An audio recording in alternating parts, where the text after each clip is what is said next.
Yes, alhamdulillah. Persib Bandung dapat rejeki nomplok. Gak kayak Persija yang rawan diambang kebangkrutan. Striker tajam asal Brasil ini catatkan rekor fantastis yang bikin bobotoh bahagia. Apa yang sebenarnya terjadi? Temukan jawabannya di sini. Manajemen Persib bisa manfaatkan krisis finansial di PSIS Semarang. Langsung gerak cepat datangkan Alfandra Dewangga back atau gelandang potensial untuk regenerasi lini tengah dan pertahanan Persib Bandung kah? Simak ulasan lengkapnya hanya di sini. Yes, mantap. Tepat diumumkan kemarin siang. Pernyataan mengejutkan Bojan Hodak jelang Persib Bandung lawan Borneo Samarinda. Bahkan ungkap dua isi hatinya ke publik. Saksikan semuanya hanya di sini. Akhirnya rahasia itu terungkap. Kontrak Rachmat Irianto di Persib Bandung rampung 2 minggu lagi, stay atau CLBK dengan Persebaya. Simak ulasan detailnya hanya di sini. Kabar gembira lagi-lagi datangi bobotoh. Tepat beberapa menit lalu diumumkan. Manajemen Persib Bandung buat keputusan gebrakan menakjubkan yang jelas bikin jakmania Persija iri dengki melihatnya. Apakah itu? Tonton video sampai selesai.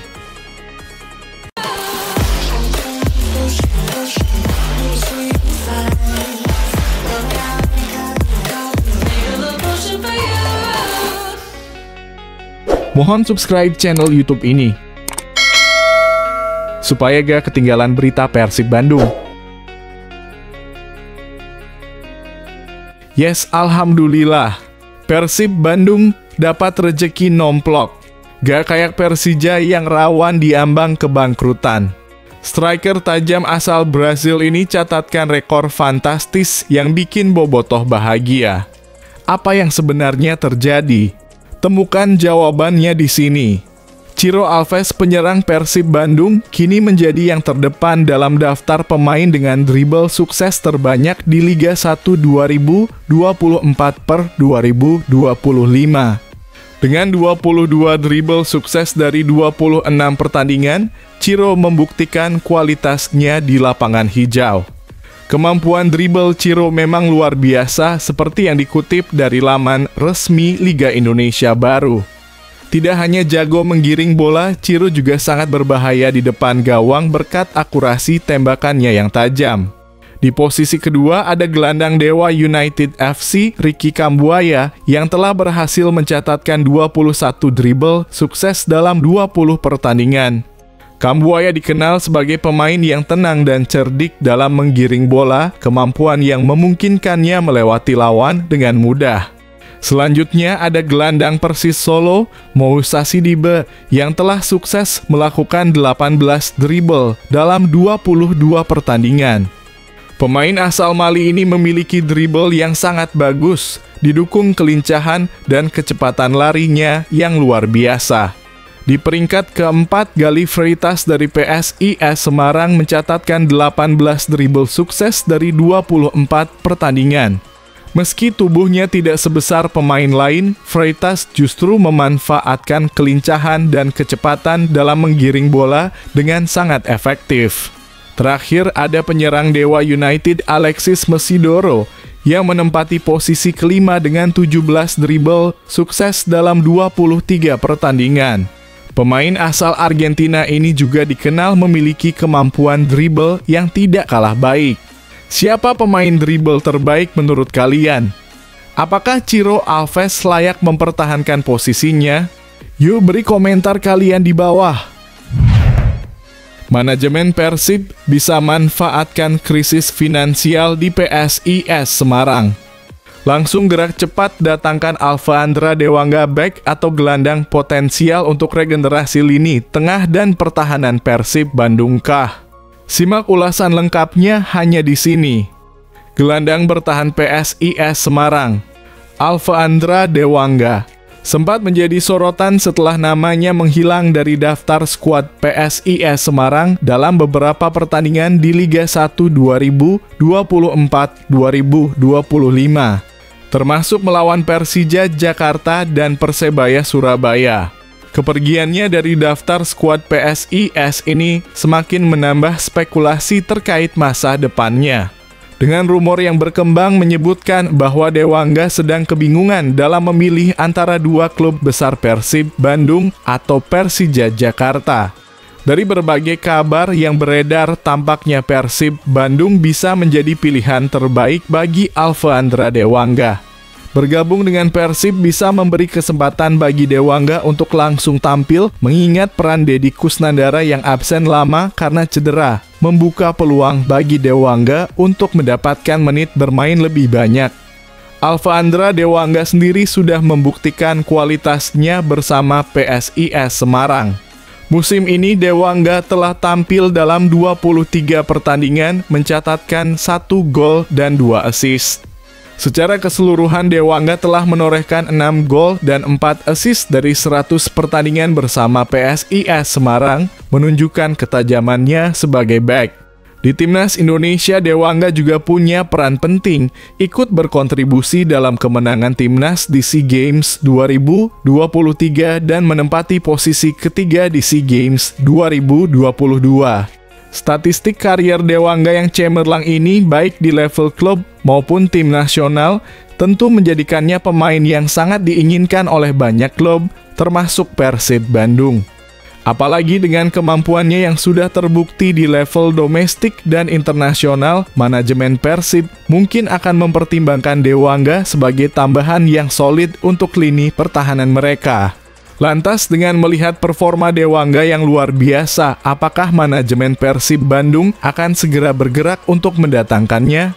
Bagaimana menurut kalian, apakah Dewangga cocok untuk memperkuat lini tengah atau bertahan Persib? Yuk beri komentar kalian. Yes, mantap. Tepat diumumkan kemarin siang. Pernyataan mengejutkan Bojan Hodak jelang Persib Bandung lawan Borneo Samarinda. Bahkan ungkap dua isi hatinya ke publik. Saksikan semuanya hanya di sini.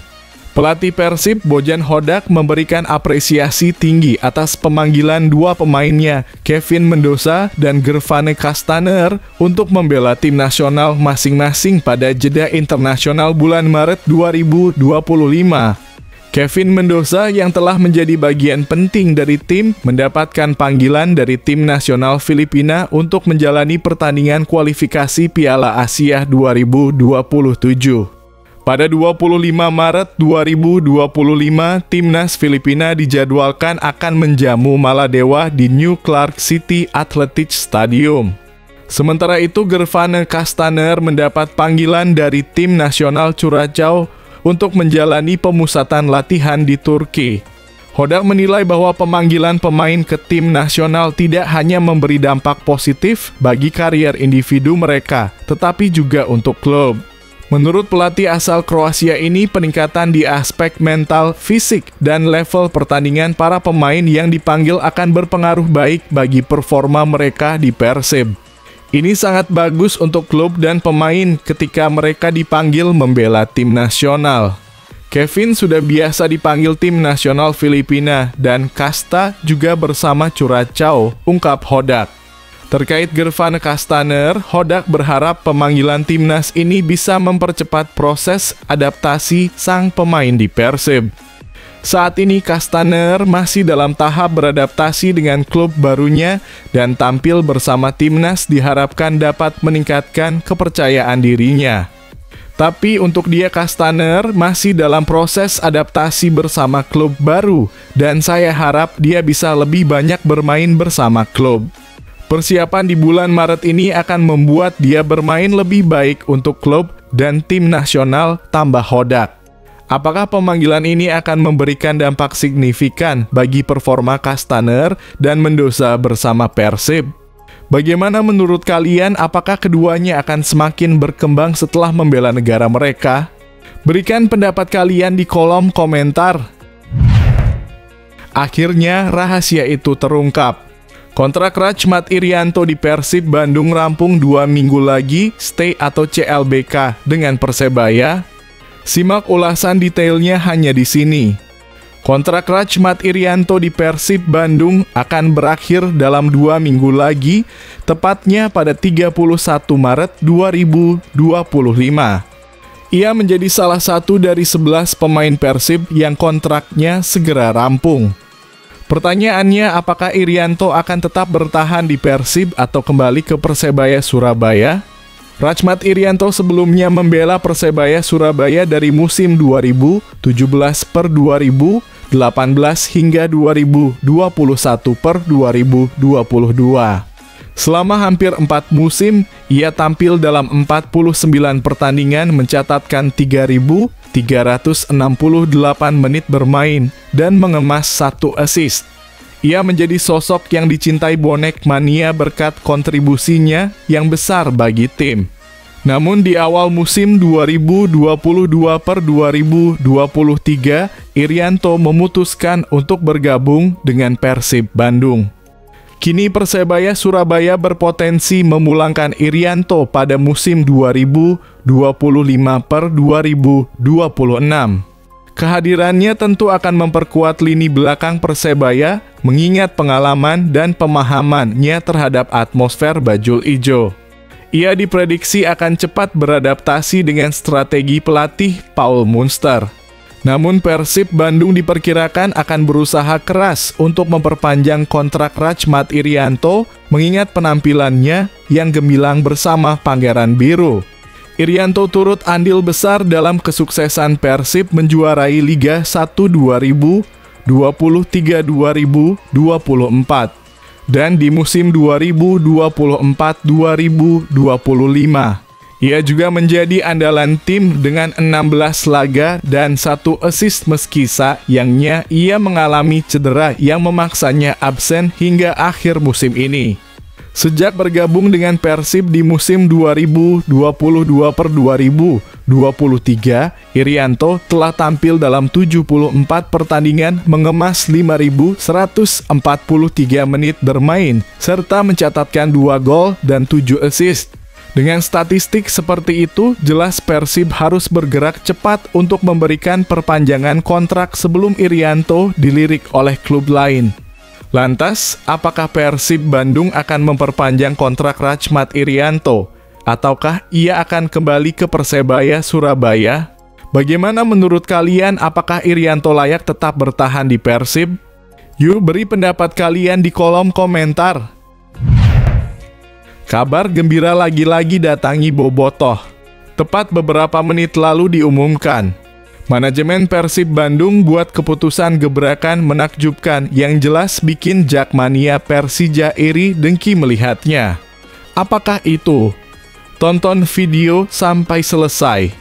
Deputi CEO PT Persib Bandung bermartabat, Aditya Putra Herawan, turut hadir dalam acara diskusi Hari Jadi Persib yang diselenggarakan oleh Viking Persib Club di Pasar Rakyat Jawa Barat, Minggu 16 Maret 2025. Sebelumnya, Persib dan tim peneliti Hari Jadi juga diundang untuk hadir dalam diskusi serupa yang diadakan oleh Northern Wall di Northern Wall Space pada 8 Maret 2025. Seperti pada acara pekan lalu, kali ini tim peneliti yang dipimpin oleh Guru Besar Fakultas Ilmu Budaya Universitas Padjadjaran dalam kurung FIB Unpad Prof. Kunto Sofianto PhD hadir bersama anggota timnya yang terdiri dari Dr. Miftahul Falah M. Hum, Budi Gustaman Sunaria, MA, Iqbal Reza Satria, SH, MIP, dan Muhammad Ridha Taufik Rahman, SIP, MA. Kehadiran mereka bersama Persib dalam berbagai diskusi ini bertujuan untuk menjawab berbagai pertanyaan terkait penelitian dan penetapan Hari Jadi Persib. Acara diskusi kali ini yang dipandu oleh Ketua Viking Persib Club, Tobias Ginanjar, mengusung tema merayakan sejarah dan tradisi. Selain diskusi dan sesi tanya jawab, acara juga diwarnai dengan penyerahan santunan untuk anak yatim piatu yang mendapat dukungan penuh dari Persib Store. Aditya Putra Herawan mengungkapkan bahwa kegiatan diskusi dengan komunitas seperti ini merupakan langkah positif. Ia berharap ini menjadi awal bagi manajemen Persib untuk lebih sering berkomunikasi dengan Bobotoh, tidak hanya terkait hari jadi, tetapi juga perkembangan klub secara keseluruhan. Kami senang bisa berkomunikasi dengan komunitas. Kami berharap ke depannya akan banyak duduk bersama seperti ini. Kami berharap kesalahpahaman selama ini bisa terjawab dengan membuka jalur-jalur komunikasi, kata Adit.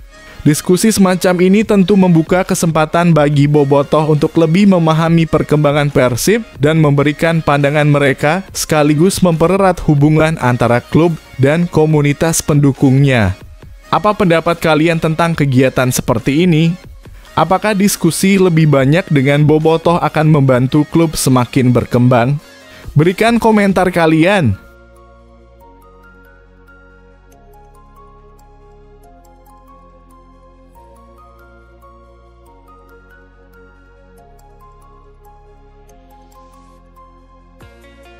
Media Korsel tuding Timnas Indonesia pengkhianat usai pecat Shin Tae-yong. Penunjukan Patrick Kluivert dinilai media Korea Selatan sebagai aksi pengkhianatan Timnas Indonesia terhadap Shin Tae-yong. Timnas Indonesia menusuk Shin Tae-yong dari belakang. Itulah respons media Korea Selatan isplus.com saat tahu Patrick Kluivert ditunjuk sebagai pengganti. Sebelumnya, PSSI menggelar konferensi pers pada Senin, 6 Januari 2025 di Jakarta, mengumumkan berakhirnya kerjasama dengan Shin Tae-yong sebagai pelatih Timnas Indonesia. Di saat bersamaan muncul kabar mengenai sosok pengganti Shin Tae-yong, disebutkan ada 3 calon dan salah satunya mengarah ke nama Patrick Kluivert. Kabar mengenai ditunjuknya Patrick Kluivert sebagai pelatih Timnas Indonesia awalnya beredar dari mulut ke mulut para pengamat sepak bola tanah air. Hingga akhirnya pakar transfer Eropa asal Italia, Fabrizio Romano, memperkuat dugaan itu lewat cuitan dalam akun X pribadi pada sore harinya. Patrick Kluivert akan menandatangani kontrak sebagai pelatih kepala Indonesia yang baru, kesepakatan telah tercapai, tulis Romano. Kontrak 2 tahun plus opsi 2 tahun. Presentasi akan dilakukan pada 12 Januari di Indonesia. Targetnya adalah mencapai putaran final Piala Dunia. Itulah yang membuat media Korea Selatan meradang hingga menyebut Timnas Indonesia telah berkhianat kepada Shin Tae-yong. Timnas Indonesia telah menusuk Shin Tae-yong dari belakang, tulis isplus.com pada Selasa, 7 Januari 2025. Mengabarkan penunjukan legenda Belanda usai mengumumkan pemutusan kontrak Shin Tae-yong di hari yang sama. Menurut media Korea ini, penggemar Indonesia dan Korea sebenarnya sama-sama merasa tidak masuk akal dengan alasan PSSI mencopot Shin Tae-yong. isplus.com merasa Shin Tae-yong telah mengangkat prestasi Timnas Indonesia dengan luar biasa sejak ditunjuk pada 2019. Meski demikian, media Korea ini tetap mendukung Indonesia untuk bisa masuk ke putaran final Piala Dunia 2026. Baik penggemar sepak bola Indonesia maupun Korea bereaksi dengan tidak masuk akal, tulis isplus.com lagi. Pasalnya, pelatih Shin Tae-yong yang mengambil alih Indonesia pada Desember 2019 lalu telah meninggalkan jejak yang luar biasa. Yang terpenting, Indonesia saat ini berada di peringkat ketiga dari 6 tim grup A setelah memainkan 6 pertandingan di babak ketiga kualifikasi Piala Dunia, yang merupakan pertama kalinya dalam sejarah. Ini adalah situasi di mana mereka juga dapat bertujuan untuk maju ke Piala Dunia FIFA Amerika Utara dan Tengah 2026. Di bawah asuhan pelatih baru, Patrick Kluivert, Timnas Indonesia harus bisa lolos ke putaran final Piala Dunia 2026. Sesuai dengan pertimbangan PSSI dalam mencopot Shin Tae-yong dan menunjuk legenda sepak bola Belanda sebagai pelatih baru Timnas. Tak ada alasan lagi bagi skuad Garuda untuk mencoba-coba, mengingat saat ini komposisi Timnas banyak berisi pemain keturunan. Menarik dinantikan. Kejutan apa yang bisa dibawakan Patrick Kluivert untuk timnas Indonesia dalam lanjutan kualifikasi Piala Dunia 2026 nanti? Jokowi akui dekat dengan Shin Tae-yong. Pribadi terbuka, enak berinteraksi. Presiden ke-7 Republik Indonesia, Jokowi, angkat bicara soal Shin Tae-yong yang dipecat dari kursi pelatih timnas Indonesia. Jokowi menyebut banyak kenangan selama 4 tahun dan kenal baik sama pelatih asal Korsel tersebut. Yang pertama, saya sudah 4 tahun bersama Shin Tae-yong. Kemudian sudah ada keputusan dari PSSI, yang itu saya kira juga sudah melalui pertimbangan-pertimbangan yang matang, pemecatan. Ujar Jokowi. Usai melayani foto bersama warga di kediamannya Selasa 7 Januari. Dia berharap pelatih berikutnya bisa lebih baik dari Shin Tae-yong. Dia menyebut sosok Shin merupakan pribadi yang enak diajak interaksi. Mungkin sudah dievaluasi setiap tahunnya. Saya kira yang paling penting pelatih berikutnya bisa lebih baik dari Coach Shin. Ya, saya dekat dengan Shin Tae-yong. Kepribadiannya terbuka juga enak berinteraksi, kata dia. Disinggung kecewa dengan keputusan Ketua Umum PSSI Erick Thohir ini, dia menegaskan semua keputusan ada di tangan PSSI. Yaitu keputusan dari PSSI. Soal senang dan nggak senang, saya dengan Coach Shin baik. Sekali lagi, PSSI memiliki pertimbangan-pertimbangan dalam mengevaluasi setiap pelatih timnas kita, ucap dia. Dia meminta publik bersabar karena PSSI secara resmi akan mengumumkan pelatih baru timnas Indonesia. Nanti paling sehari 2 hari diumumkan secara resmi oleh PSSI pelatih timnas Indonesia, pungkasnya.